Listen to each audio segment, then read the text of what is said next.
Voilà, donc je m'appelle Vincent Caillet, je suis climatologue, je suis détaché de Météo France. Physiquement, je travaille dans les locaux de la Chambre d'agriculture de la Creuse, mais en fait, au niveau technique, ma hiérarchie est à 100% désormais au CIDAM. Le CIDAM qui est, pour faire simple, le regroupement, une association, un organisme inter-établissement, bref, un regroupement de chambres d'agriculture du Massif central. Voilà. Donc j'interviens en particulier dans les 11 départements qui font partie les 11 départements dont les chambres d'agriculture font partie du projet AP3C et le Lot en particulier. Donc je vais vous faire 3 présentations d'à peu près 1 heure à chaque fois, peut-être un petit peu moins. Il y aura une pause entre chaque présentation. On n'est pas très nombreux, donc vous pouvez lever la main et m'interrompre si jamais il y a quelque chose qui vous échappe. Et si jamais vous souhaitez poser des questions, sachant que la première présentation va être sur les notions générales du changement climatique et puis comment ça évolue d'une manière globale. Ça, c'est beaucoup plus pour vous que pour les agriculteurs directement. Hein. C'est pour que vous ayez un contexte qui vous permettent d'être relativement, on va dire, serein vis-à-vis d'un certain nombre de questions. Et puis, il y a des choses où vous pourrez vous dire, bah ça, si vraiment ça vous intéresse, vous allez voir le climatologue, etc., et il vous expliquera, pour que vous sachiez à peu près vous situer. La deuxième présentation, ça sera sur le changement climatique. Ça donne quoi chez nous, c'est-à-dire sur le Massif central et surtout sur le Lot. Voilà ce qui est en train d'évoluer. Et puis la troisième présentation, c'est une articulation avec ce qui va vous être fait cet après-midi. C'est le projet AP3C, c'est pas que du climat. Certes, au départ, il y a le changement climatique, mais après, il y a des choses qui se modifient dans des indicateurs agroclimatiques, dans ce qui se passe dans le sol, etc. Voilà ce que c'est en train de se modifier. Donc moi, je resterai sur les principes, quelques exemples, et ensuite, donc, je passerai la main donc à Fabien et à Charlotte Bay, c'est ça? Oui. Ok. Donc on y va. Donc là, ce que je vais vous expliquer, c'est les principes généraux, l'effet de serre, le climat, comment c'est articulé ces choses-là, et puis ensuite comment est-ce qu'on fait habituellement, ce qu'on vous présente habituellement en termes de projection climatique. Alors vous, ou le grand public en général, hein, voilà ce qu'on présente habituellement dans les rapports du GIEC, par exemple, etc. Et surtout, ce qui sera important ici, c'est les limitations de ce genre de choses. C'est-à-dire qu'il y a beaucoup de fantasmes qui sont faits sur ces projections climatiques. Et là, je vous montrerai ce que ça sait faire et puis surtout ce que ça sait pas faire, vu que vous, derrière, vous devez en faire des applications concrètes, pratiques. Voilà comment on doit s'adapter. Donc voilà. Ne pas prendre des vessies pour des lanternes. Les plus anciens savent ce qui se passe si on prend des vessies pour des lanternes. On se brûle. Voilà. Bref, on y va. Donc le principe général de l'effet de serre, c'est que le rayonnement, qui arrive, le fait que la Terre n'est pas une boule complètement glacée, le réchauffement donc qui se produit sur la Terre, les sources de rayonnement, c'est essentiellement le Soleil. On laisse tomber ce qui se passe au centre de la Terre, c'est complètement négligeable. Donc l'essentiel de l'énergie reçue par la Terre vient du Soleil. Dans les rayonnements qu'on dit visibles, parce que nous, nos yeux, ils se sont adaptés au rayonnement principal. Hein, voilà. Et ensuite, donc, ce rayonnement, l'atmosphère, elle est transparente à ce rayonnement visible.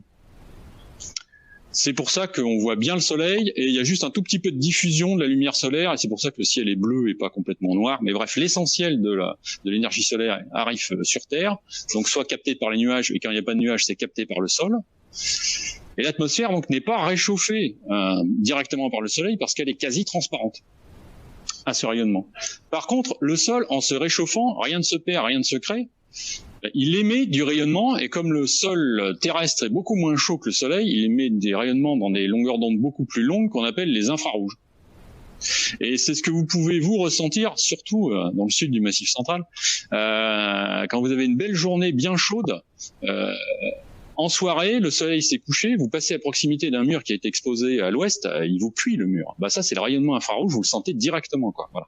Donc il se produit la même chose en général sur la Terre, et il se trouve que l'atmosphère, elle n'est pas transparente au rayonnement infrarouge. Il y a un certain nombre de composés gazeux à l'intérieur de l'atmosphère qui captent ce rayonnement infrarouge. Et quand vous captez du rayonnement, bah vous réchauffez. Comme votre visage ou votre main si vous passez à proximité donc d'un mur qui a été chauffé, qui a été éclairé, on va dire, toute l'après-midi. Et justement, ces composés gazeux qui captent le rayonnement infrarouge, on appelle ça des gaz à effet de serre parce que c'est l'équivalent, très approximatif, d'une vitre qu'on aurait mis au sommet de l'atmosphère. En fait, c'est pas une réflexion, c'est une absorption-réémission, mais pour faire simple, on dit que c'est un effet de serre. Et il se trouve que ces composés gazeux, là je vous ai mis les principaux, à cause des activités humaines, ils sont en train d'augmenter très sensiblement. Le principal gaz à effet de serre, c'est la vapeur d'eau. On en parle très peu. Pourquoi ? Parce que les activités humaines ont une influence négligeable là-dessus. Négligeable d'un point de vue direct. C'est-à-dire que vous pouvez mettre toutes les tours de refroidissement des centrales nucléaires, vous pouvez en faire 10 fois plus, 100 fois plus, ça changera pas beaucoup l'effet de serre. Parce que l'essentiel de la vapeur d'eau, enfin, le potentiel de réchauffement d'une molécule de vapeur d'eau est vraiment très faible, et l'essentiel de la vapeur d'eau qui se trouve dans l'atmosphère, de très très loin, c'est de la vapeur d'eau donc d'origine naturelle. Par contre, il y a d'autres composés qui sont beaucoup plus efficaces individuellement que la vapeur d'eau, qui eux ont été modifiés fortement par l'activité humaine. Donc depuis le début de l'ère pré-industrielle, alors ça dépend les références. Il y a des références vers 1850, d'autres vers 1750. Ça change pas grand-chose au niveau des pourcentages. Grosso modo, pour le dioxyde de carbone qui explique grosso modo 2/3 de l'effet de serre supplémentaire, on a augmenté sa teneur depuis l'ère pré-industrielle d'environ 50%. Le méthane donc c'est multiplié par 2,5, puis mais lui il explique que 10 à 15% d'effet de serre supplémentaire. Et puis il y a un troisième gaz qui a aussi une certaine influence, c'est le protoxyde d'azote, et là vous voyez on a augmenté de l'ordre de 20%. Donc quand on augmente aussi violemment les principaux gaz à effet de serre, enfin les principaux gaz qui captent les rayonnements, bah mécaniquement ça se chauffe, quoi. Parce que vous avez plus d'éléments qui captent le rayonnement infrarouge et qui maintiennent donc la chaleur dans l'atmosphère. Alors, comment est-ce que ça a évolué au cours du temps ? Donc là, ce que je vous ai présenté, on a une perspective qui est vraiment très lointaine, c'est ce qui s'est passé sur les 400 000 dernières années. Désormais, enfin, là, ce sont des renseignements de teneurs en CO2. On va regarder que les teneurs en CO2 qui sont en bleu et les évolutions de température qui sont en rouge. Hein, ça sera plus simple que d'aller voir le méthane aussi.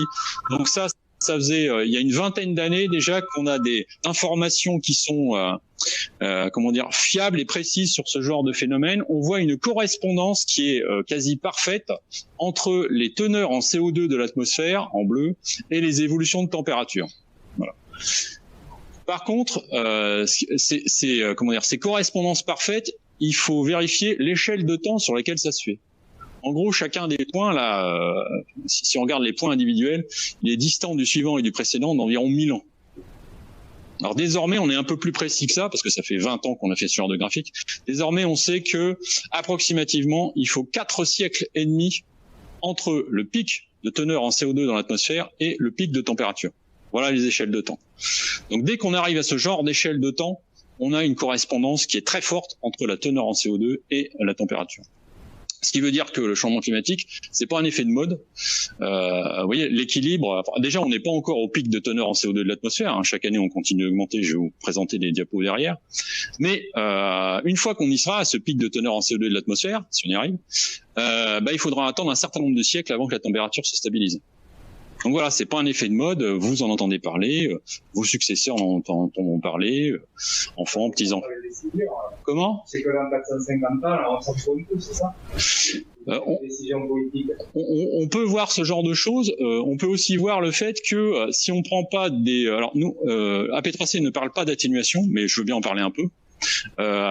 Si on prend pas ce genre de décision, on peut se retrouver dans un emballement définitif de l'effet de serre, comme ce qui s'est vraisemblablement passé sur la planète Vénus il y a de ça 3 milliards d'années. On est en fait assez proche de la zone où il y a une stabilité climatique, enfin de la limite de zone où on a une stabilité climatique en fonction de la distance au Soleil.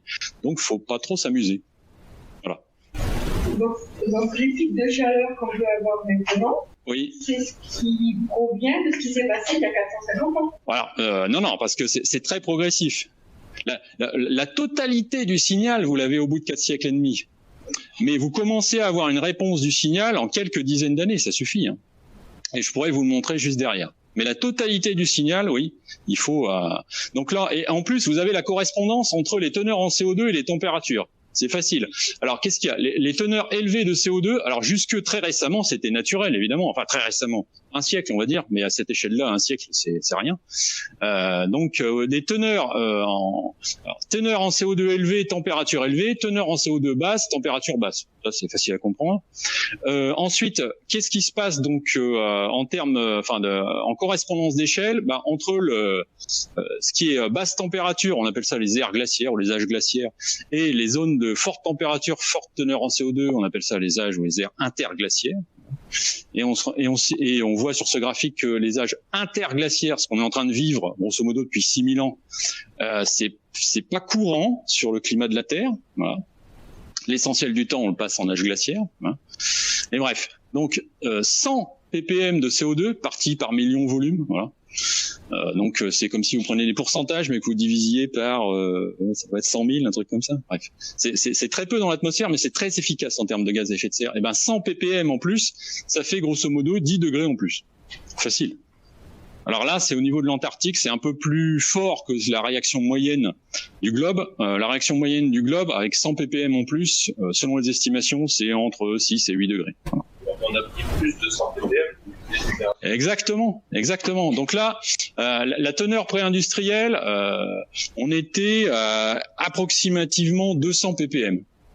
Je dis une bêtise. On était en aire interglaciaire, on était approximativement à 280 ppm. Et là, aux dernières nouvelles, on en est à 410. Donc ça fait 130 ppm en plus. Donc la température d'équilibre correspondant à l'état où on se trouve là maintenant, elle est déjà de l'ordre de 13 degrés en Antarctique, donc grosso modo 8 ou 9 degrés chez nous. Ça, c'est la température d'équilibre qu'on atteindra assez longtemps. Mais voilà ce que ça signifie déjà, ce qu'on a fait dans l'atmosphère, et vous comprenez bien qu'on est juste au tout début du rattrapage, si vous voulez, du déséquilibre radiatif. C'est-à-dire que on a un forçage du CO2 qui emmène, on va dire, le système vers des choses qui sont plus chaudes. Et puis, mais le temps que ça se mette en place avec les rétroactions de la biosphère, des courants marins, je rentre pas dans les détails, voilà, ça va nous emmener vers ce genre de conditions. D'ores et déjà vis-à-vis de ce qu'on a fait maintenant. Donc, quand on est vers quelque chose d'aussi puissant, on peut déjà se dire que la trajectoire qu'on a commencé à suivre depuis quelques dizaines d'années, au minimum, on va la poursuivre. Et c'est justement dans ce cadre-là que je vais vous montrer ce qui est en train de se passer sur le Massif central, le Lot, etc. Voilà, pour vous donner une ordre d'idée de la puissance des phénomènes qu'on a déclenchés. Donc ça, c'est sur le très long terme. Alors, ce qu'on vit en ce moment, c'est l'ampleur qu'on n'a jamais connue. Oui. Parce que ça s'est déjà passé avant. Alors, en grosso modo, comment dire, si je parle en teneur de CO2, on en est à 410, donc pour retrouver 410 dans le passé, parce qu'il y a d'autres méthodes avec les sédiments marins, etc., qui permettent de remonter plus loin que dans les carottages de glace. J'ai pas donné le détail, mais ça c'est carottage de glace, on analyse les bulles d'air qui sont petit à petit emprisonnées par les glaces. Mais bref, il y a d'autres méthodes, et là, les teneurs en CO2 actuelles, il faut remonter environ à 5 millions d'années en arrière pour avoir ce genre de teneur. Et ce qu'on attend d'ici 2050, là, il faudra remonter aux alentours de 25 millions d'années en arrière. Et c'était causé par quoi? Le volcanisme? Non, franchement, j'ai pas les détails directs, mais ce qui est important, je sais bien que les gens cherchent à savoir pourquoi il y a des tas de confrères scientifiques qui effectivement détaillent les raisons. Par contre, moi, ce qui est important, c'est la description de ce qui se passe. C'est-à-dire, ce qu'on est en train de produire en quelques dizaines d'années, c'est quelque chose qui s'est produit sur le long terme en plusieurs dizaines de millions d'années. Voilà, c'est pour vous donner une idée aussi de la puissance de ce qu'on est en train de produire. Tant que c'est juste un pulse, voilà, c'est un accident, comme si vous avez une grosse météorite qui vient taper je sais pas où, au milieu de l'océan Atlantique, ça vous fait un tsunami, on est tous morts. Mais bon, bref, c'est un accident ce truc-là. Mais là, c'est pas pareil. On est en train de pousser le système et on continue de le pousser. Donc, on peut plus considérer ça comme étant un pulse. Oui, je veux dire, il y a un retour, une stabilisation possible. D'accord. On est parti là. Alors, le retour à l'équilibre, admettons qu'on arrête les. Là, c'est ça. Oui, ok. Mais c'est ça. Il vaut mieux le dire déjà là. l'important, c'est de comprendre que, étant donné la force des phénomènes, la trajectoire qu'on a commencé à suivre, de toute manière, on va la poursuivre pendant toute votre carrière professionnelle. Et c'est pour ça que je suis là aujourd'hui, pour vous expliquer, pour vous décrire la trajectoire qu'on est en train de suivre. Et là, c'est des explications un peu plus en amont, si vous voulez, pour vous dire que non, faut pas quelque part se dire que ça peut accélérer très vite. Non, ça c'est pas possible. Et non plus que ça peut ralentir fortement d'ici à 30 ans, parce que ça c'est pas possible non plus. Donc là, on est dans ce contexte-là, et effectivement, il faut, grosso modo, dans ce qu'on a connu dans le passé, parce que ça c'est de la paléoclimatologie, il faut environ 10 fois plus de temps pour ralentir que pour accélérer. D'ailleurs, ça se voit sur le graphique. La descente dans une ère glaciaire est grosso modo 10 fois plus lente que l'accélération. Donc il y a une dissymétrie là-dedans. Donc si on prend des mesures rapides de réduction d'émissions de gaz à effet de serre, et que si la montée elle a duré 50 ans, c'est vraiment très optimiste, c'est ça, et il faudra grosso modo 5 siècles pour que ça redescende. Voilà. Donc on y est, quoi. On y est. Donc maintenant, je vais essayer de vous zoomer sur ce qui est en train de se passer. Donc là c'est toujours au niveau général sur les 3 principaux de gaz à effet de serre. Puis on va parler que des 2 premiers. Donc vous avez le CO2, donc sur la gauche, avec les teneurs donc qui sont en évolution. Ça c'est une moyenne mondiale. Et le méthane donc qui est au centre. Alors la différence entre le CO2, le dioxyde de carbone et le méthane, c'est que le CO2, il a une durée d'action de quelques siècles dans l'atmosphère.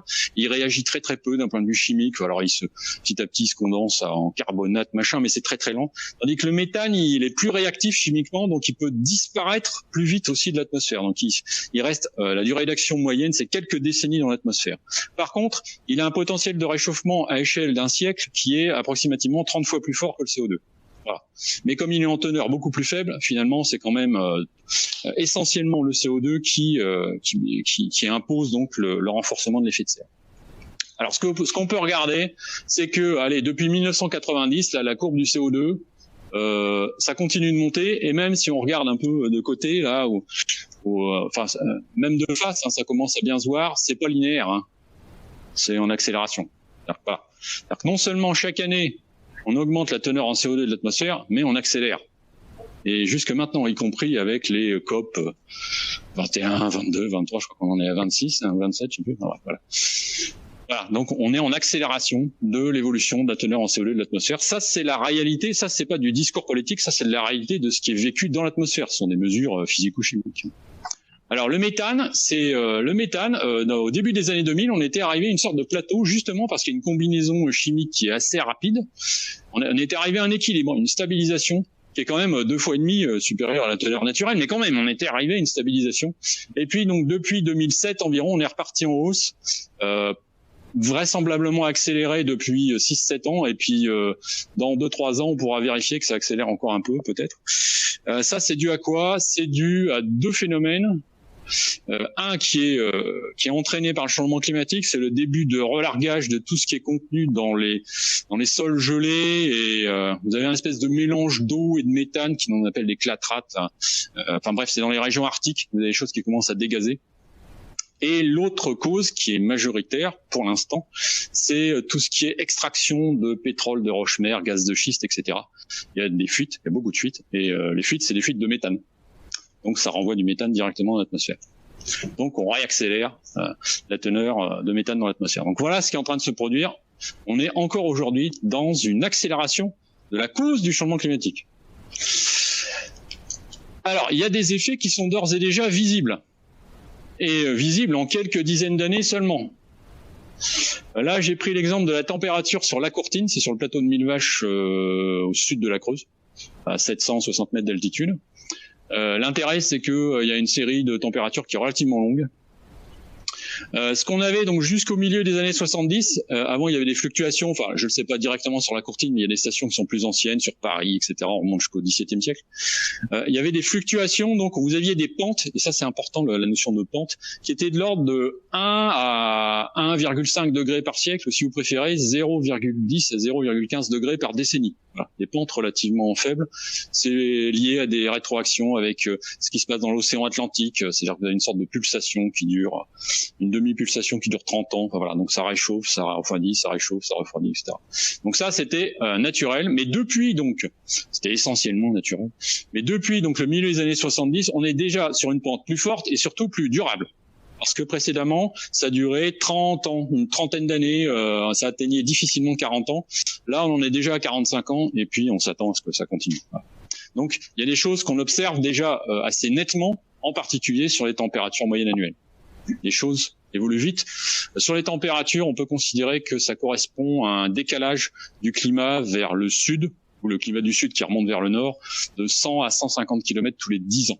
Et ceci depuis 45 ans. Donc ça fait quand même pas mal.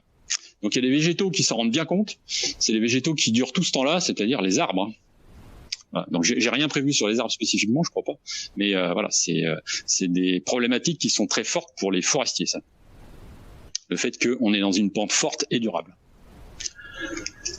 Et ce qui est gênant, donc ce qui est déjà suggéré par les graphiques, c'est qu'il y a des rétroactions, c'est-à-dire le changement climatique emmène le système plus loin et renforce le changement climatique. Pour l'instant, pour ceux qui s'y connaissent un peu en énergie nucléaire, on n'a pas atteint le facteur 1. Hein, le facteur 1, c'est quand ça s'arrête plus. Non, pour l'instant, on n'y est pas encore. Mais quand même, ça emmène le système un peu plus loin. Et qu'est-ce qui emmène le système un peu plus loin? Bah, justement, la vapeur d'eau, le gaz à effet de serre principal, c'est à chaque fois qu'on augmente la température d'1,5 degré, on y est presque au niveau mondial, on est à 1,3 environ. Et ben, on augmente la teneur de ce gaz de 10% dans l'atmosphère. Donc ça fait 10% d'effet de serre en plus quand même, hein, puisque c'est le gaz à effet de serre principal. Il se trouve que les écosystèmes qu'on perturbe avec les modifications climatiques, je vous ai parlé des arbres justement, ils aiment pas trop les arbres, c'est-à-dire qu'ils stockent moins bien de CO2 dans les racines, dans les troncs, dans les branches, etc. Et dans certaines circonstances, ils relarguent le CO2. Le premier événement de relargage européen, c'est l'été 2003, c'est peut-être un peu ancien pour certains d'entre vous, mais il a fait chaud pendant longtemps, il a fait sec pendant longtemps, donc il y a beaucoup d'arbres qui ont souffert, et donc la forêt européenne dans son ensemble est devenue émettrice de CO2. Alors que ce qu'on demande à une forêt, c'est qu'elle capte le CO2. Ah oui, mais la forêt amazonienne, c'est une rétroaction avec la baisse des précipitations. C'est-à-dire c'est moins direct. C'est pas directement les températures sur les tropiques, c'est plus les modifications des précipitations.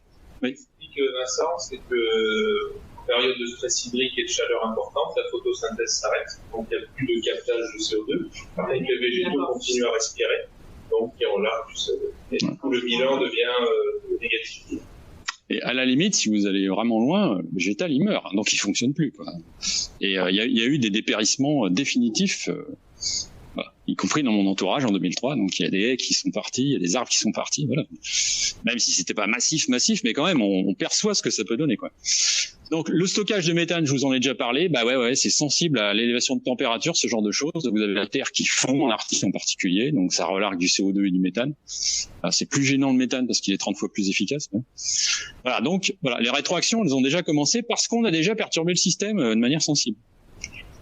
Alors maintenant, comment est-ce que ça, je vous ai parlé essentiellement du passé. Comment est-ce qu'on fait pour savoir ce qui va se passer dans le futur?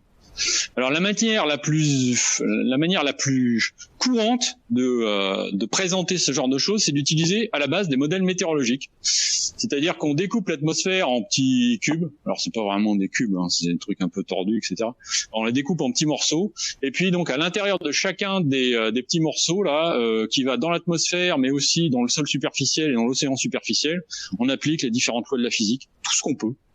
Parce que dans les modèles météorologiques, on met tout ce qu'on peut, il y a des millions de lignes de code. Et puis on fait tourner le modèle, alors avec une maille qui est plus lâche que le modèle météorologique, mais on fait tourner des dizaines, voire des centaines d'années, et on va chercher des moyennes pour avoir ce qui se passe au niveau du climat.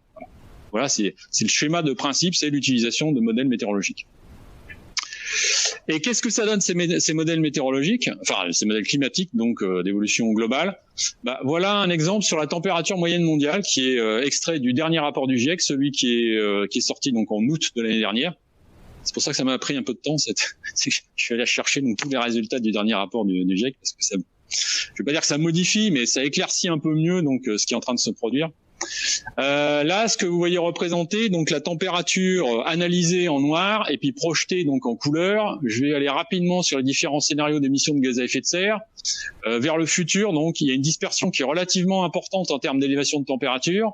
Et le chiffre que vous avez, le dernier, là, 1,9, 2,6, 4,5, 7,0 et puis 8,5, c'est le nombre de watts par mètre carré supplémentaire par rapport à ce qu'on avait avant qu'il y ait l'effet de serre supplémentaire. Sachant que le nombre de watts par mètre carré qu'on a naturellement, si on fait toute la moyenne mondiale, c'est environ 340 watts. Voilà. Donc, en plus de ces 340 watts, on aura, selon les différents scénarios, à la fin du siècle, 2 watts en plus ou 8,5 watts en plus. Ça n'a pas l'air beaucoup, hein. Mais c'est quand même énorme. C'est quand même énorme parce que les fluctuations naturelles du Soleil, elles sont au maximum de l'ordre de plus ou moins 0,1%. Alors 0,1% de 340, ça fait 0,3. Donc même avec le scénario qui est extrêmement réducteur de gaz à effet de serre, ça fait quand même 6 fois plus les fluctuations maximales naturelles. Et avec le scénario maximal, bah, ça fait beaucoup plus. Alors, ce qui est souvent exprimé dans les médias, pour pas décourager, on va dire, c'est qu'il y a une grande dispersion possible, surtout à longue échéance, dans le résultat des modèles. Mais il faut quand même se rendre compte de ce que ça signifie ces différents scénarios. Alors, je vais le faire de manière simplifiée, parce qu'après, vous avez tout le descriptif technique de ce à quoi ça correspond. Alors, le 1,9, pour faire simple, c'est quelque chose qui correspondrait à une diminution de gaz à effet de serre celle qu'on a connue en 2020. C'est-à-dire 7% par an, 5 à 7% par an. Mais attention, un Covid, enfin ça correspondait au Covid, mais le Covid sévère, où on était chez nous, etc., on pouvait pas se déplacer, etc. Attention, c'est un Covid de plus chaque année. Voilà, pour vous donner une idée de ce que ça représente en termes de modification de la société. 2020, c'est un Covid, ouais. Et 2021, c'est un Covid au début d'année et un deuxième Covid. C'est ça. Et il y a un moment où si on est en Covid toute l'année, on pourra de toute façon plus baisser. C'est ça, mais ça correspond à une diminution qu'on a connue en 2020, de plus chaque année. Oui, on décroît sérieusement. C'est ça. On décroît très sévèrement. Le deuxième scénario, 2,6, là, celui-là, c'est grosso modo un demi-Covid de plus chaque année. Donc ça commence déjà à être bien. Hein. J'ai pas dit que c'est pas souhaitable. Hein. Je porte pas de position politique, mais c'est quand même sévère ce genre de scénario. En sens inverse, le scénario 8,5 qui était dénommé autrefois business as usual, c'est-à-dire on continue comme on a fait. Désormais, non. Désormais, on l'appelle plus comme ça parce que ça correspond à la remobilisation maximale de toutes les énergies fossiles. C'est-à-dire que là, on a commencé à ralentir quand même. Non, ça suffit là. On repart à fond sur l'accélérateur, on remet en marche les mines de charbon en Lorraine, dans le nord de la France. Hein, faut de l'énergie, les gars. Donc voilà, c'est un scénario. Donc que ce soit les scénarios bleus, turquoise ou rouge foncé, bon, c'est pas ce qu'on est en train de suivre. Ce qu'on est en train de suivre, là, si on ne fait pas plus d'efforts que ce qu'on a fait jusqu'à présent, grosso modo, c'est le rouge clair. Et ce qu'on peut faire en acceptant, enfin, effectivement, en respectant tous les engagements qu'on a pris jusqu'à présent, sans entrer dans les détails, c'est le scénario 4.5. Donc, à échéance de fin de siècle, hormis les scénarios extrêmes, on en est à la possibilité d'échapper environ à un tiers du changement climatique. Il y a de ça quelques années, je disais la moitié. Ben non, la fenêtre, elle est en train de se réduire, tout simplement parce que le temps avance et qu'on continue d'émettre beaucoup de gaz à effet de serre chaque année. Voilà. Il y a de ça 15 ans, quand j'ai commencé mes conférences, ouais, c'était la moitié. Désormais, c'est un tiers. En fait, on va voir cette année si on a compris. Parce que là, le gasoil, il augmente tellement que les exploitations de gaz de schiste, elles vont repartir plein pot. Par exemple, c'est une des solutions possibles. On le verra dans les émissions de méthane en particulier, ce genre de choses. C'est-à-dire s'il y a une confirmation que les évolutions de méthane sont en accélération, on pourra dire que ouais, on est parti dans quelque part entre le rouge clair et le rouge foncé. Voilà. Donc en fait, ce qui est intéressant là-dedans, c'est que si on regarde que le marron clair, le beige et le rouge clair, eh ben il y a presque pas de divergence entre les deux sur les premières dizaines d'années.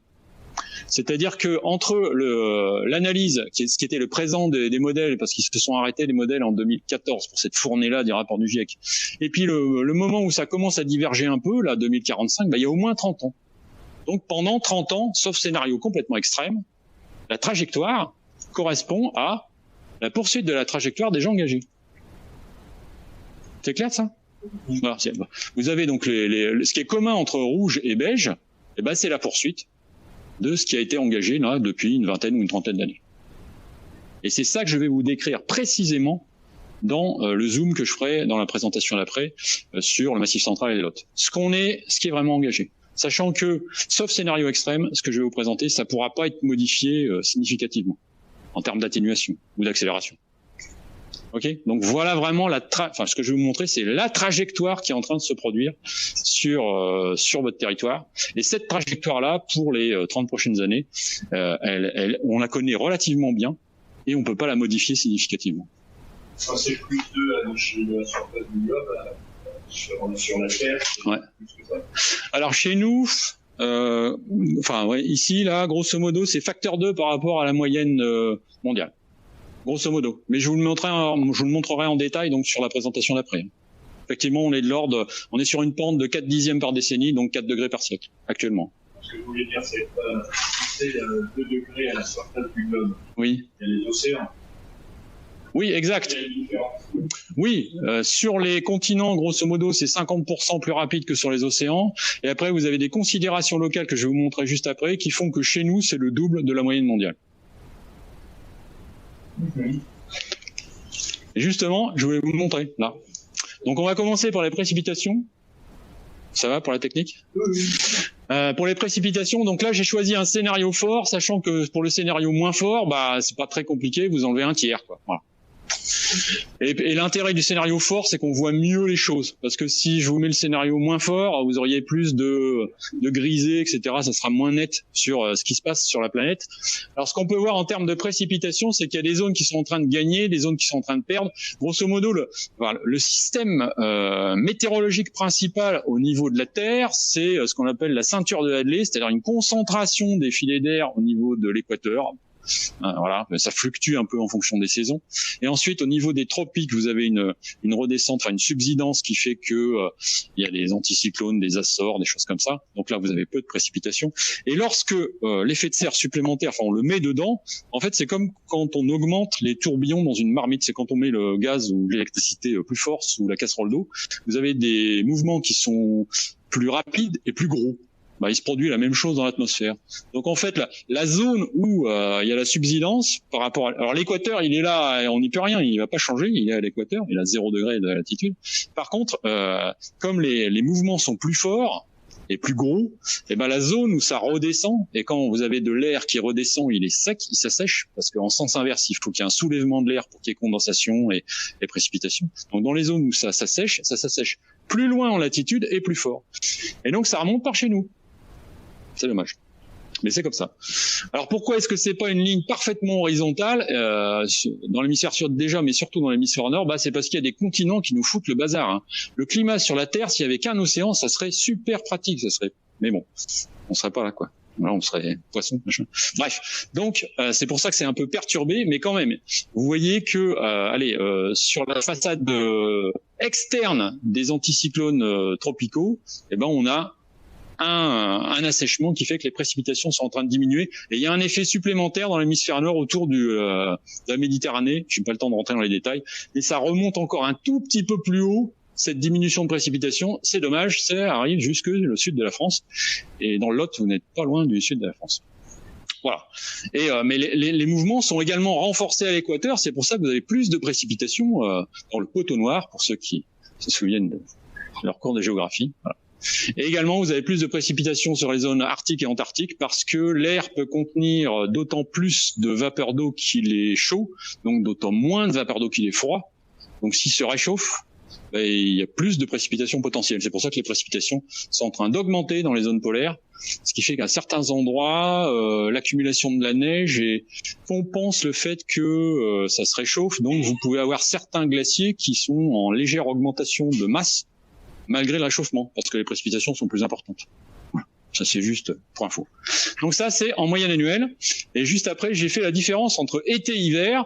Alors, principalement, la différence entre été et hiver, c'est le fait que l'équateur météorologique, il bouge un peu en fonction des saisons. Voilà.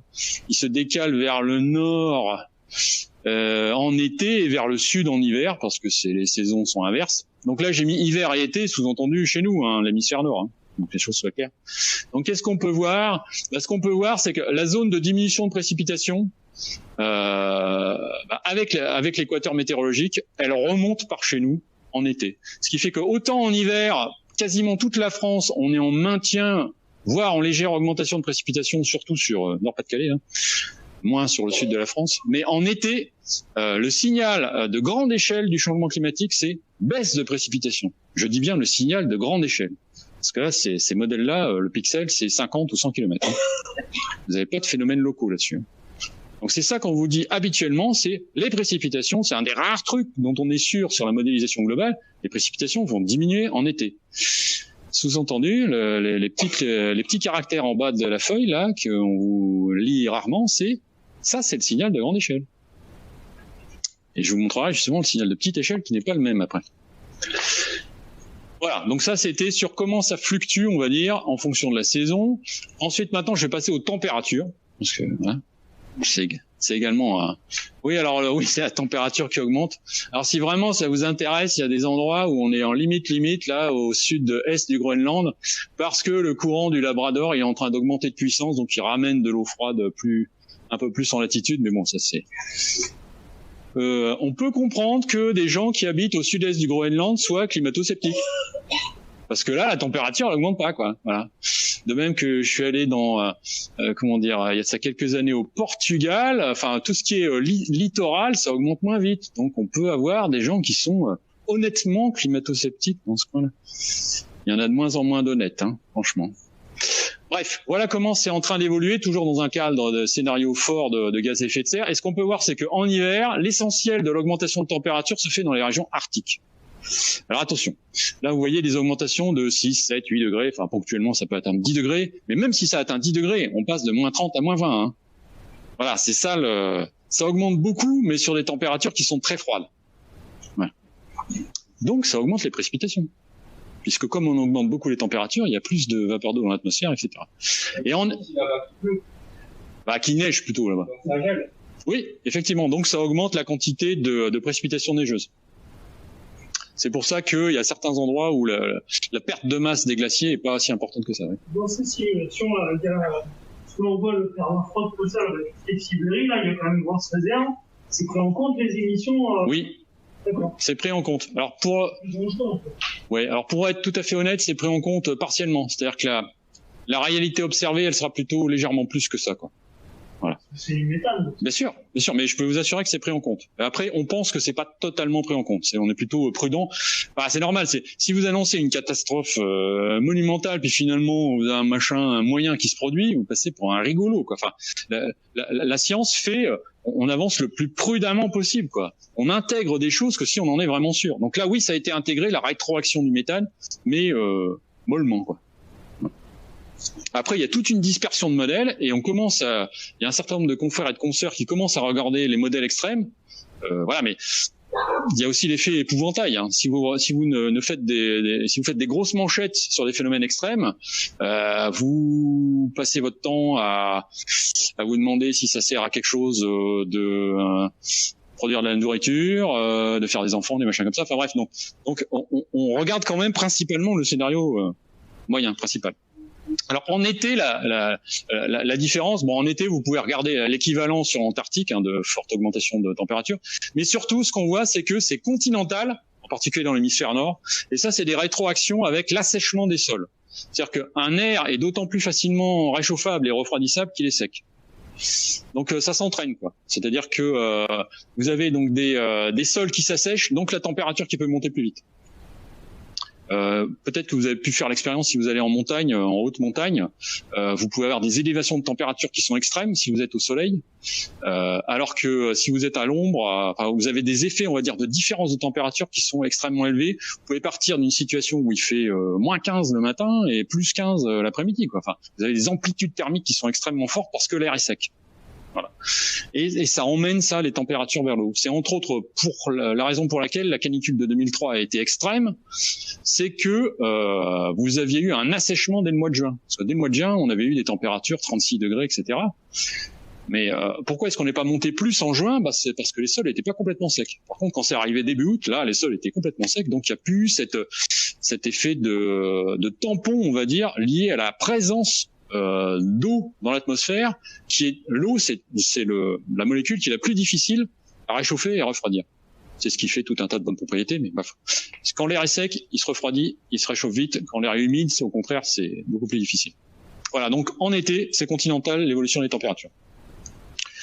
Alors, pour les précipitations, là je vous ai montré l'évolution en général, mais si on se concentre sur les jours les plus pluvieux, là on se rend compte que les jours les plus pluvieux, les zones de diminution de précipitation, elles sont beaucoup plus faibles que sur les évolutions de précipitations moyennes. Pour une raison simple, c'est que le changement climatique, il est en train aussi de concentrer les précipitations. Donc si vous regardez que les précipitations les plus fortes, il y a vraiment pas beaucoup d'endroits où elles sont en train de diminuer. Le sud de l'Espagne, le Maghreb en partie, enfin bref, il y a pas beaucoup d'endroits où ça se produit. Donc dans le sud de la France, bien qu'on soit plutôt assez franchement en diminution de précipitations, si vous vous concentrez sur les jours les plus intenses, de précipitations les plus importantes, non, là c'est quand même en train d'augmenter. Concentration des précipitations. Ça c'est un signal qui est robuste du changement climatique global. En sens inverse, si vous regardez, si vous avez concentré les précipitations et si le cumul annuel il se maintient ou il diminue, si vous regardez un indicateur comme le nombre de jours secs consécutifs, bien sûr qu'il va augmenter et qu'il va augmenter assez généralement, voilà. Donc vous avez les zones qui sont marron là, qui sont très étendues et en particulier, donc allez, on va faire chez nous là dans le sud de la France, on est quelque part sur 15 en plus. Ça veut dire que la période la plus sèche et la plus longue, d'ici à la fin du siècle, vous prenez 2 semaines en plus. C'est 2 semaines pendant lesquelles il aura déjà fait très sec avant, donc c'est 2 semaines de souffrance supplémentaire, de souffrance forte. Voilà. Donc si on concentre les précipitations, c'est normal qu'entre chaque précipitation, il y ait plus de temps. Ouais. Voilà, alors ça, je vous ai fait un zoom sur les paramètres principaux, les précipitations, les températures, mais il y a d'autres paramètres. Alors comment ça évolue chez nous? Si on regarde les modèles globaux du climat, le vent, on en parle souvent. En fait, le vent, ça bouge pas chez nous. Alors, pour être honnête, ce genre de modèle n'est pas capable d'aller regarder les rafales orageuses. Or, les orages sont en train d'augmenter. Donc voilà, si vous allez regarder vraiment la rafale maximale, même si le modèle n'est pas capable de le dire, il est vraisemblable que c'est en train d'augmenter. Mais en termes de vent moyen, pour ceux qui mettent des éoliennes, des choses comme ça, ou voilà. Bref, a priori, ça augmente pas sur le vent moyen. Sur les précipitations neigeuses, là, c'est extrêmement différencié entre le manteau neigeux hivernal, c'est-à-dire la moyenne de la couche de neige sur l'hiver, si vous voulez. Ça, c'est en train de diminuer très rapidement. Et ça se voit aussi localement dans les températures, dans les évolutions de température. Par contre, les fortes intensités, le modèle n'est pas capable de vous le dire. Mais ce qu'on observe localement, c'est que vraisemblablement, c'est en train d'augmenter. Et les fortes intensités, c'est quoi? Ça, c'est pas bon pour le ski, c'est juste bon pour foutre le bazar dans la circulation, etc. Voilà, il vous tombe 20-30 cm dans la journée d'un seul coup. Il y a ça quelques années, il est tombé 15 cm de neige à Alger. Juste un peu plus tard, il est tombé 25 cm de neige sur la Canebière. Alors en ce moment, oui, effectivement, en Grèce, oui, voilà. Donc vous avez plus en fait de mouvements qui sont méridiens. Donc vous avez des montées d'air tropical, on va dire, plus vers le nord, et des descentes de froid polaire, pour faire simple, plus vers le sud. Et comme ces phénomènes sont plus forts, effectivement, vous avez ce genre de choses, c'est-à-dire des fortes intensités neigeuses, qui sont vraisemblablement en train d'augmenter, même si le modèle n'est pas capable de vous le dire. Le nombre de jours de gel, il diminue.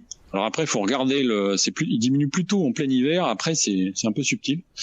La couverture est nuageuse et le rayonnement, ça c'est encore une grosse inconnue des modèles, ils savent pas trop. Et ça peut avoir une influence importante quand même. Et puis surtout, ce qui est important, c'est que dans ces modèles, là je vous ai parlé essentiellement de la moyenne, mais ce qu'on peut voir, c'est que la variabilité est en train d'augmenter. Je vous ai un tout petit peu parlé de variabilité, mais ça augmente, que ce soit dans l'espace et dans le temps, c'est-à-dire d'une journée à une autre, d'une semaine à une autre, il y a plus de variations. D'un endroit à un autre, même distant de quelques kilomètres, il y a plus de variations. Ça, c'est le changement climatique aussi. C'est d'ailleurs le premier effet du changement climatique auquel on s'attendait, l'augmentation de la variabilité. Sauf que maintenant, on peut voir les augmentations de tendance qui commencent à être claires, mais au départ, on a surtout perçu l'augmentation de variabilité, les accidents qui augmentaient, quoi. Et il y a des gens d'ailleurs qui, maintenant, ne veulent voir que cet aspect des choses, c'est-à-dire l'augmentation de variabilité. Ah ouais, mais la tendance, elle devient tellement... déjà, elle est forte, et puis comme elle continue, voilà, la tendance devient également un phénomène important.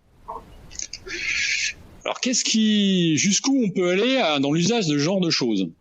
Il y a des choses qu'ils savent pas faire, en particulier, je vous ai vaguement parlé des oscillations océaniques, donc ce qui se passe dans l'Atlantique, ça s'est pas calé correctement, ce genre de choses, et ça a une influence sur le fait qu'on est naturellement dans une phase de montée ou de descente, et les choses que je vous ai montrées sur la courtine, là, donc c'est quand même gênant. C'est quand même gênant pour décrire ce qui se passe actuellement. Après, s'il se passe à long terme, c'est pas grave, parce qu'on est au-delà d'une durée de cycle. Mais si on veut vraiment regarder ce qui se passe dans les premières dizaines d'années, non, ça marche pas bien. Ensuite, le cycle du carbone, il est pas complètement intégré. Hein. Il y a encore des rétroactions qui sont, voilà, je dis, on y va mollement quoi sur ce genre de choses. Le cycle de l'azote, le 3e gaz à effet de serre pour oxyde d'azote, c'est seulement dans le dernier rapport du GIEC que ça a commencé à être intégré. C'est quand même 10% de l'effet de serre supplémentaire, donc on est au tout début de l'inclusion de ce truc-là. La couverture nuageuse, j'en ai déjà parlé, c'est plus ou moins bien représenté. Dans nos régions, ça marche plutôt bien, mais il y a des zones tropicales à proximité des côtes en particulier où ça marche pas bien. La maille de définition, on était à 100 km, on est passé à 50. Donc dans le Lot, vous avez 4 points, quoi. C'est pas terrible quand même, hein, pour décrire le climat. 4 points dans le Lot, surtout 4 points en carré, quoi. Bref. Et il y a quelque chose qui est très très important, mais qui est assez technique et qui nous vient, c'est une remarque qui nous vient des paléoclimatologues, de ceux qui regardent les climats du passé, les carottages de glace, etc. C'est que ce genre de modèle, ça marche pas à proximité des ruptures climatiques. Ils ont l'expertise pour dire ça, parce qu'eux, ils étudient les ruptures qui se sont produites entre les âges glaciaires, les âges interglaciaires, d'autres choses, etc. Et la complexité des modèles de simulation du climat, au niveau global, ne fonctionne pas à proximité des ruptures climatiques, tout simplement parce qu'il y a une modification. Alors, il y a toujours les mêmes équations, mais sauf qu'à l'intérieur des équations qui sont extrêmement complexes, c'est pas les mêmes termes qui sont importants. Donc voilà pourquoi on peut pas s'attendre à ce que ça fonctionne bien à proximité des ruptures climatiques. Or, rupture, il y a. Et elle est nette. Alors sur votre droite, je vous ai présenté donc l'évolution sur les 150 dernières années de la température moyenne au niveau du globe, c'est ce qui est en noir. Si je vous avais montré que ce graphique-là, ça aurait pas été super évident pour vous de dire ah oui, ce qui s'est passé à la fin des années 70, là, c'est une rupture qui est super nette, etc.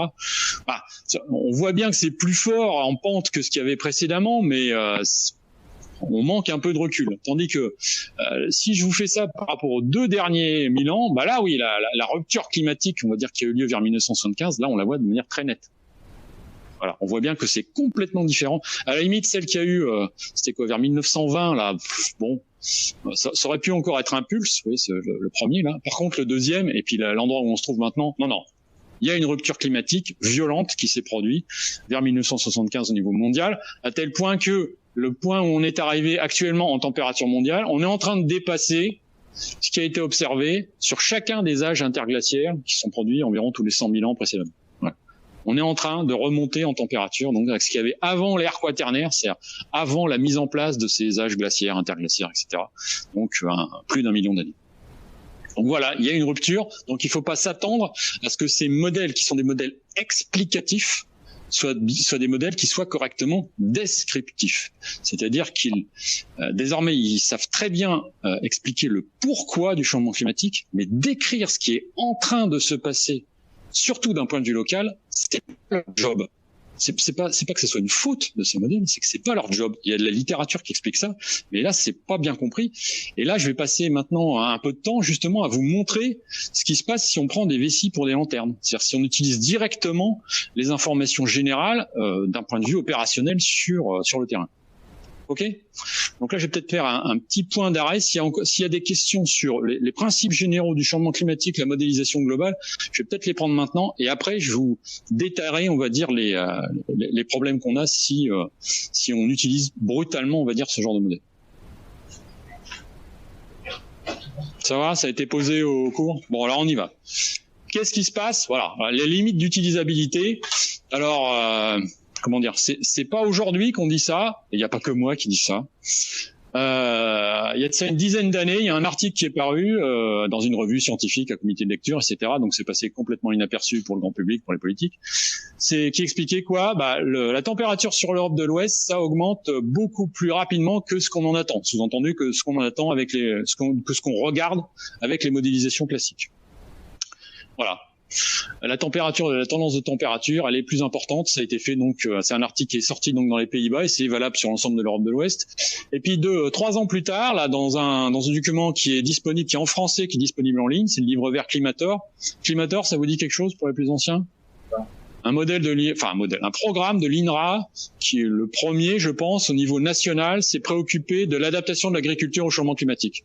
Donc, à l'intérieur des chapitres méthodologiques, vous aviez ce truc-là. Les modèles climatiques, sous-entendu les modèles climatiques que je vous ai présentés, les modèles climatiques habituels, leur évaluation, c'est-à-dire le fait de dire s'ils sont bons ou pas bons, ça ne repose pas sur leur aptitude à reproduire les tendances observées sur les 30 dernières années. C'est-à-dire que ces modèles, ils sont pas conçus pour reconstituer correctement des trajectoires pluridécennales locales. C'est pas leur job. Et ça, c'est pas moi qui l'ai écrit. Ça fait partie donc d'un chapitre qui a été coécrit par un représentant du CNRM et un autre du LSCE, c'est-à-dire d'un côté Météo France et de l'autre côté l'Institut Percival-Laplace, les 2 organismes français qui font des projections climatiques reconnues au niveau mondial. Hein. Voilà. Mais sauf que ce genre de choses, ça n'a pas infusé dans les utilisateurs des projections climatiques. Donc en 2017, lors d'un point focal du GIEC, auquel j'ai participé, on a décidé d'en remettre une couche. Et qu'est-ce qu'on a dit? Enfin, dans le document qu'on a envoyé donc au secrétariat général du GIEC, ce qu'on a dit, c'est que dans le rapport du GIEC qui allait sortir et qui a commencé à sortir donc à partir de août de l'année dernière, on devrait prendre position en un sens ferme sur les restrictions d'usage des projections climatiques habituelles de niveau régional pour la conception des mesures d'adaptation. C'est-à-dire, si vous voulez vous adapter au niveau régional, s'il vous plaît, vous n'utilisez pas directement ce genre de projection, c'est pas conçu pour ça. Voilà. Et malgré ça, c'est toujours pas parvenu. Donc vous vous trouvez toujours avec des gens, des organismes qui utilisent directement les projections climatiques faites au niveau mondial.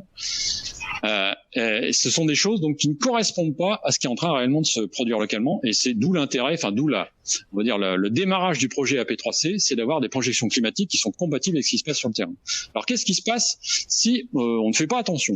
Donc là, il y a divers organismes à l'intérieur des chambres d'agriculture et en périphérie qui qui ont regardé la question. Donc on va y aller.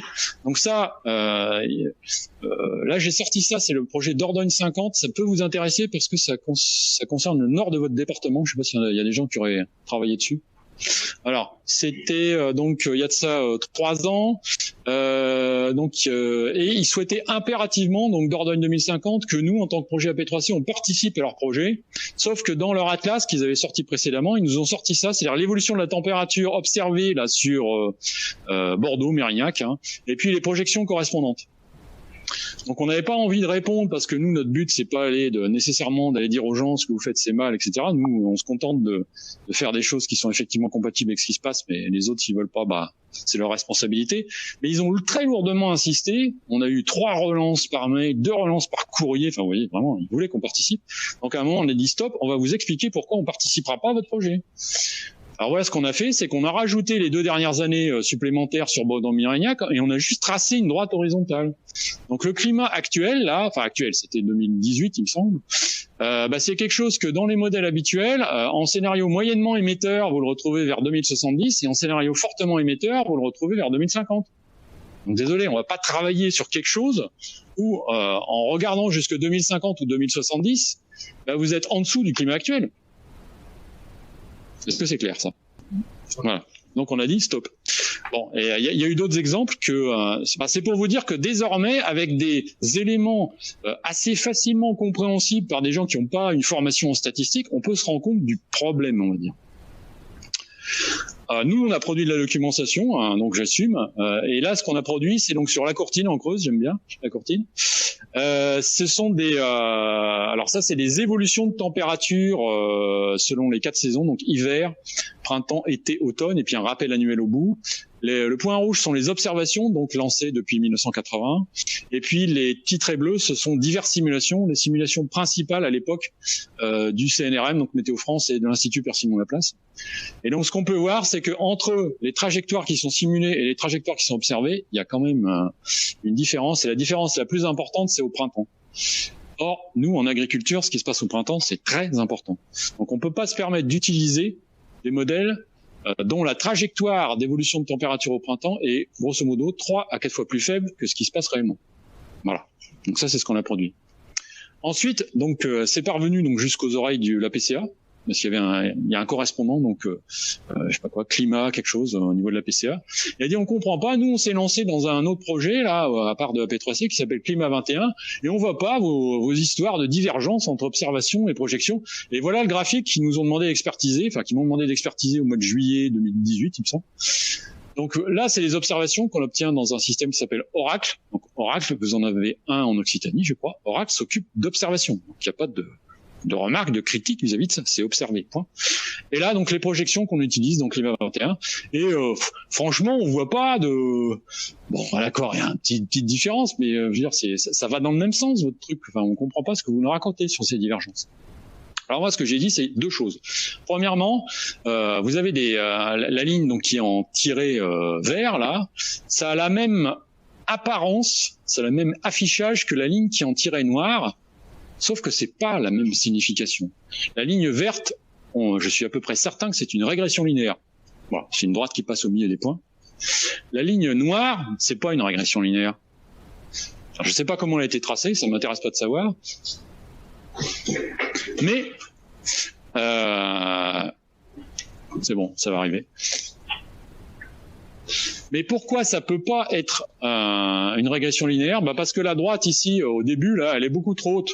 Si c'était une véritable régression linéaire, ça démarrait un tout petit peu plus haut, enfin au bout là, et puis surtout ça serait plus bas en bas. Bref, voilà.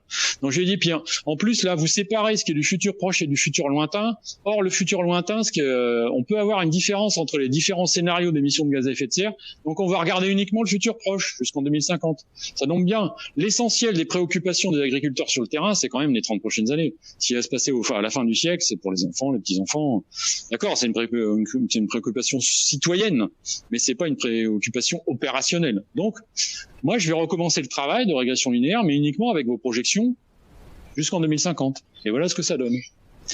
Donc là, vous avez la régression linéaire donc sur les projections jusqu'en 2050. Et ce qu'on voit, c'est que l'espérance, la valeur moyenne, si vous voulez, une sorte de valeur moyenne mobile, en 2050, elle est inférieure à ce qu'on obtient en 2012. Et je peux vous assurer qu'avec les observations jusqu'en 2020 maintenant, les observations sont arrivées encore plus haut. Donc, il se trouve que là, c'est pas directement la température, c'est l'indice de Winkler, c'est une somme de température basse 10 degrés, c'est utilisé en viticulture. Mais voilà. Mais il se trouve que il y a certains indicateurs sur lesquels c'est plus clair que d'autres. Sur le Winkler, c'était clair. Donc voilà. Donc voilà pourquoi, si vous essayez de vous adapter avec ces projections-là, en fait, vous allez vous adapter au passé du climat, quoi. Donc c'est quand même un problème sérieux.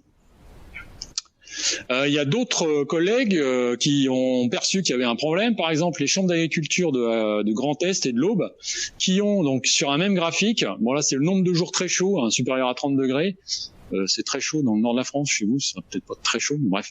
C'est le vocable retenu nationalement par Météo France, c'est jours très chauds, c'est supérieur à 30 degrés, voilà, c'est comme ça. Donc vous avez là, sur une période de référence avec la médiane et puis les extrêmes, donc qui sont les déciles. Alors les déciles, c'est dépasser une fois sur 10 vers le haut ou vers le bas, 10% de possibilité. Donc vous avez l'évolution à courte échéance, donc jusqu'en 2050, et puis à longue échéance jusqu'en 2050. Donc là, ce qu'ils ont remarqué, donc les collègues, c'est que les 5 dernières années, donc de 2015 à 2019, c'était largement au-delà du décile supérieur du climat de référence. Mais ces points qu'ils ont superposés sur la période de référence, on peut aussi les mettre sur la période du futur. Et voilà ce que ça donne. Voilà ce que ça donne, c'est que le climat observé avec l'incertitude associée, il y a une ellipse de confiance, c'est plutôt une barre de confiance. Voilà où se trouve le nombre de jours très chauds en climat moyen entre 2015 et 2019, quelque part entre 15 et 35 jours. L'incertitude est forte parce qu'il n'y a pas beaucoup d'observations. Mais quand même, on peut déterminer que ça se trouve là. Or, la projection, jusqu'en 2050, elle est à 10 jours. Attendez, on ne va pas s'adapter à quelque chose dans le futur qui est déjà dépassé en climat parce qu'on a connu dans le proche passé. C'est clair aussi, ce truc-là? Oui, mais d'où il vient la projection là, ça avait été fait quand ça? Ça a été fait juste avant. Enfin, ça a été utilisé dans le projet Climat 21. Alors dans le nord-est de la France, le projet Climat 21, il s'est lancé en 2015. Donc ça utilise les projections qui sont mises à disposition dans le site DRIAS, les futurs du climat, quoi. Donc en 2015, c'est en 2020, il y aura 2 jours. Et puis en fait, il y en a déjà Oui, alors les modèles en eux-mêmes, ils ont peut-être été lancés 5 années avant au niveau mondial, hein, mais après ça a été zoomé donc sur le territoire national. Et effectivement, donc les modèles les plus actuels, ils changent pas ce truc-là, voire ça aggrave le défaut. C'est entre ce qui est sorti dans le 4e rapport du GIEC, je pense que là c'est les projections qui sont issues du 4e rapport du GIEC, et ce qui commence à sortir avec le 6e rapport du GIEC, l'écart entre ce qui est observé en pente et ce qui est simulé, c'est aggravé. Pourquoi ? Parce que les modèles de simulation ne sont pas conçus pour réduire ces écarts. Ils sont conçus pour améliorer notre compréhension des systèmes. Et lorsqu'on améliore les compréhensions des systèmes, on met de plus en plus de choses dans le modèle, ce qui fait que pour pas qu'il explose, on le tamponne. On met des ressorts partout pour que ça tienne le machin. Donc c'est normal que ça ait tendance à aggraver ce genre de problème. Donc le modèle nous donne notre espoir. Mais il donne des choses qui sont incompatibles avec ce qui s'est déjà passé. C'est ça le problème. C'est pas juste un problème d'espoir. C'est pas juste un problème. Mais c'est le fait que quand vous regardez, alors au printemps, quand vous regardez jusqu'en 2070 voire 2100, en fait la réalité actuelle l'a déjà dépassé. Donc en termes d'adaptation opérationnelle, ça ne peut pas fonctionner. C'est pour ça que j'insiste un peu. Alors, pourquoi est-ce que je le fais ? Parce que vous serez vraisemblablement questionné, voire interpellé sur ce genre de choses par des collègues qui, eux, utilisent directement ce genre de projection.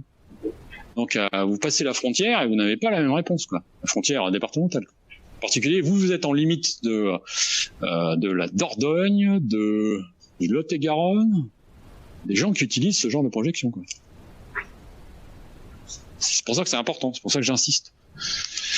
Bon, non, on va passer parce que peut-être que ça va vous gaver, mais il y en a d'autres qui ont vu ce genre de problème, comme la Chambre régionale d'agriculture Pays de la Loire. Et puis la dernière diapo là-dessus, c'est ouais, mais alors qu'est-ce que là, je vous ai montré des exemples ponctuels. Mais le GIEC, il en pense quoi de ça, de cette divergence ? Le GIEC désormais, il vous donne des informations pour vérifier la divergence. En particulier, dans le dernier rapport qui est sorti en août 2021, il y a un outil qui est précieux, qui est pas trop compliqué à utiliser, même quand on n'a pas l'habitude, c'est l'Atlas interactif. On peut jouer avec des boutons, enfin assez vite vous arrivez à comprendre comment ça se fait. Et là donc j'ai regardé donc en température printanière. Pourquoi ? Parce que je sais que c'est au printemps que la divergence est la plus importante. Température printanière, donc ce que donnent les modèles les plus récents qui s'appellent CMIP6 en scénario moyen d'émissions de gaz à effet de serre. Mais comme on est sur une période qui va pas trop loin, 2060, quel que soit le scénario, de toute manière la réponse ça sera à peu près la même. Hein. Bon, bref. Mais j'ai pris un scénario moyen d'émissions de gaz à effet de serre. Donc, ce qui vous donne la période entre la période de référence dite observée et puis la période projetée, on a en 55 ans 1,5 à 1,6 degrés d'augmentation. La réalité observée, donc c'est sur la même interface du GIEC. Donc c'est sur EOPS. Là, on est sur des pentes qui sont de 2,5 à 3,8 degrés en 35 ans. Sachant que ça démarre à peu près au même moment, à 5 ans près. Là, ça démarre en 1980, là, ça démarre en 1986. Donc, c'est pas ça il y a peut-être 1 ou 2 dixièmes d'écart, ok.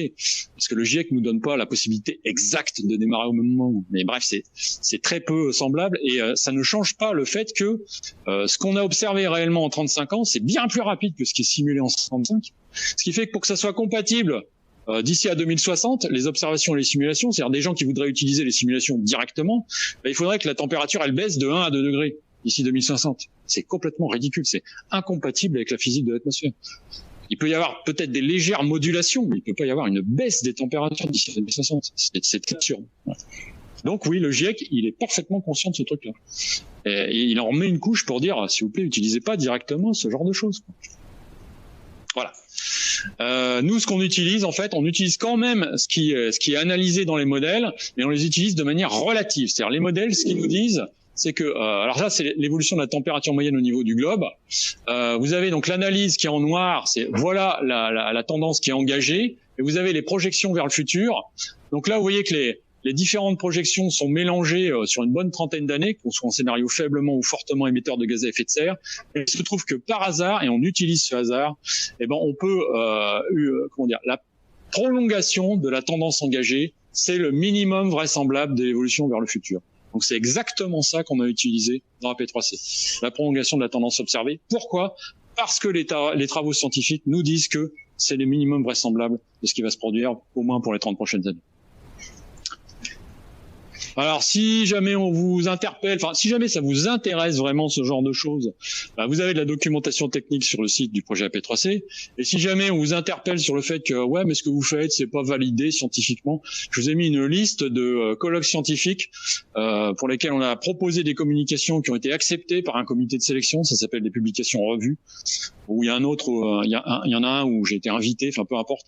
Donc oui, effectivement, c'est une méthode qui est, qui a été donc qui a subi le filtre de la sélection et de la révision. Voilà. Bon, je vais pas rentrer dans les détails, voilà. Mais on a donc un background, enfin on a un recul vis-à-vis du caractère, on va dire, validé et scientifique de ce qu'on fait. Voilà, ça c'était une petite blague. Parce qu'il y a un dessinateur de presse qui a compris qui a voulu illustrer ce que je raconte et voilà, il a fait ça dans un hebdomadaire qui s'appelle, non, c'est pas la France agricole, c'est un hebdomadaire agricole, la Creuse agricole et rurale, mais vous avez peut-être l'équivalent dans le Lot. Enfin bref, on a le paysan qui dit c'est curieux, les données observées sur le terrain diffèrent de celles utilisées dans les modèles de prédiction. Et il y a une solution absolument géniale qui est trouvée, mais qui ne marchera pas évidemment. Et si, voilà. Est-ce que tu pourrais remonter 2 diapos en arrière sur le minimum voilà. Ouais. Ça, c'est important parce que finalement, par rapport à tout ce qu'on va présenter dans la suite, on est quand même sur des positions plutôt optimistes dans la P3C. Est-ce qu'on peut le dire comme ça? Ouais, on peut le dire.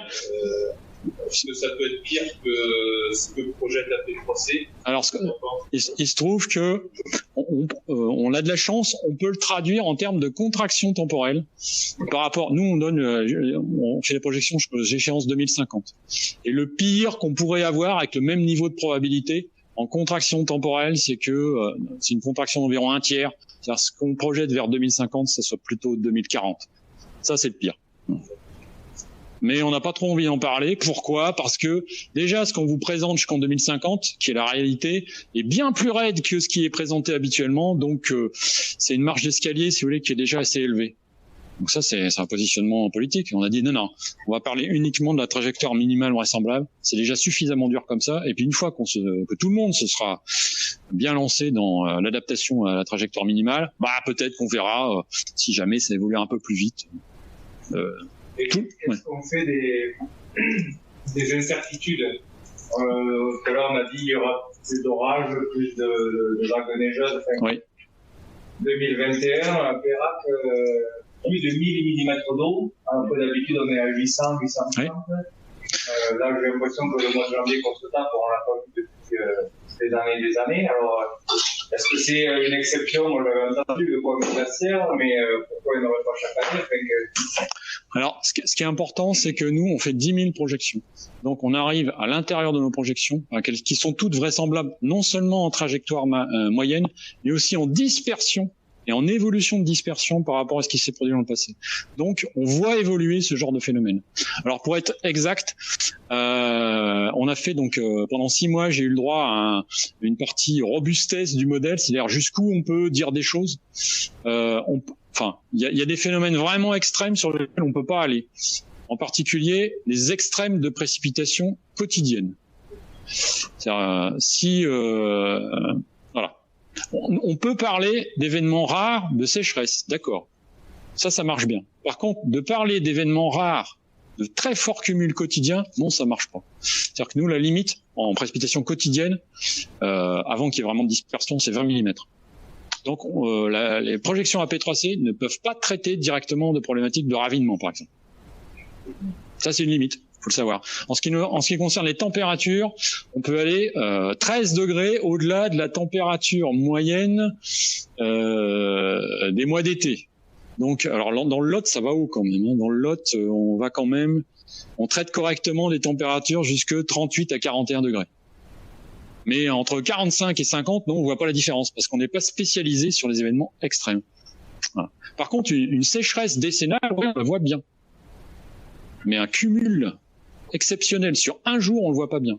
Et si ce cumul exceptionnel, il est composé de précipitations de 10 à 20 mm tous les jours, on le voit bien quand même.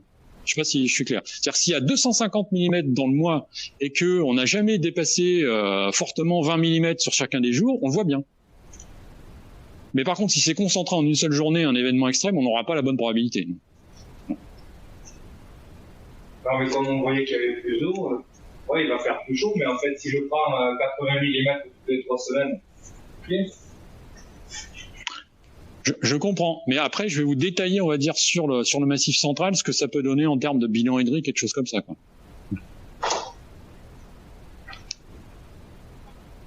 C'est bon ?